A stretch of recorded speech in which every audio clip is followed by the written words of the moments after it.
Minsan, ew, madungis. Pero masarap. Mwah, ikis. Sexy time na. Sexy Mega! O, para sa mga multong minumulto ka. Ano ba yung mga yan? Usually, yung mga multo naman natin, yung mga regret natin in life. Mga bagay-bagay na sana dinakma natin nung may chance at may opportunity pa, pero dahil naduwag tayo, hindi natin ginawa. Diba? Yung mga pagkakataong pinalagpas natin na sayang, dapat pala ganito, ganyan.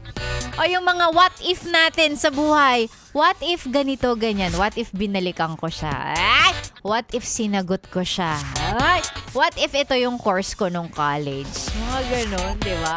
What if umuwi na lang ako nung gabing yun? Eh di sana, ganyan-ganyan. Ang dami! Naniniwala naman ako na tayo as a person, tayo bilang tao, marami talaga tayong regrets in life.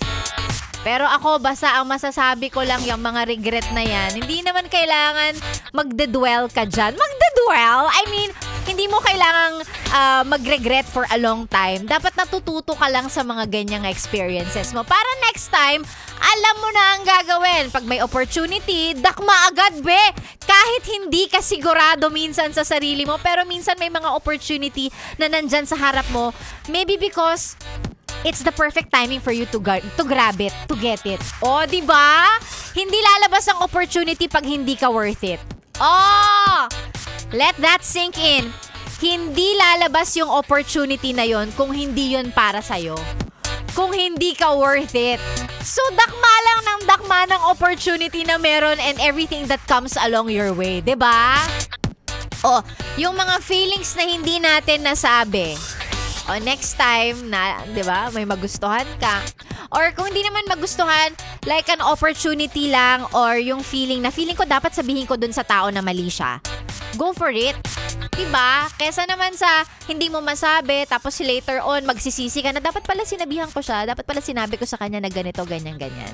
Before it's too late. So, yung mga regret na yan, it's bukod sa mga, yan yung pinanghihinayangan natin, let it also be a lesson for us na next time, diba, ma-encounter mo ulit yung same situation, alam mo na yung gagawin. Matuto ka, be! Ikaw eh! Hindi ka natututo, hindi ka nagtatanda, ganon. Ang vague ng explanation ko, pero alam kong matanda ka na, alam mo na yan kung saan i-apply yan.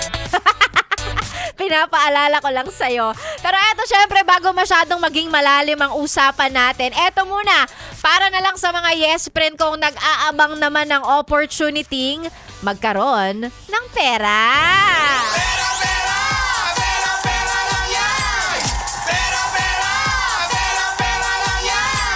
Alam namin dito sa Yes FM na pera ang makakapagpasaya sa inyo bukod sa... May iba pa ba? Pera lang naman. Sali na po sa pera-pera lang yan promo ng Yes FM at sa oras na to si Sexy Mega na mamimigay. Ang kailangan lang magpa-shoutout. Ang simple, di ba? Nagpa-shoutout ka lang kasi nakikinig ka sa Yes FM. Pa-shoutout ka, ikaw at ng mga kasama mo dyan. Samahan mo ng picture ng radyo mo kasi gusto ko nakikita ang mga radyo ninyong mga maalikabok na naka-Yes FM. At syempre, isend sa ating Facebook page, DJ Megan Yes FM. Huwag kalimutang i-follow at i-like yung page na yan. Tapos yun na, mag-abang samahan ang dasal kasi syempre maraming gustong manalo sa pera-pera lang yan promo. Naiintindihan? Isend ang mga pa-shoutout at mamaya, bubunot tayo ng mananalo ng 500 pesos. 500 pesos lang ha. Baka pag abunuhin nyo ko, hindi half a million yan.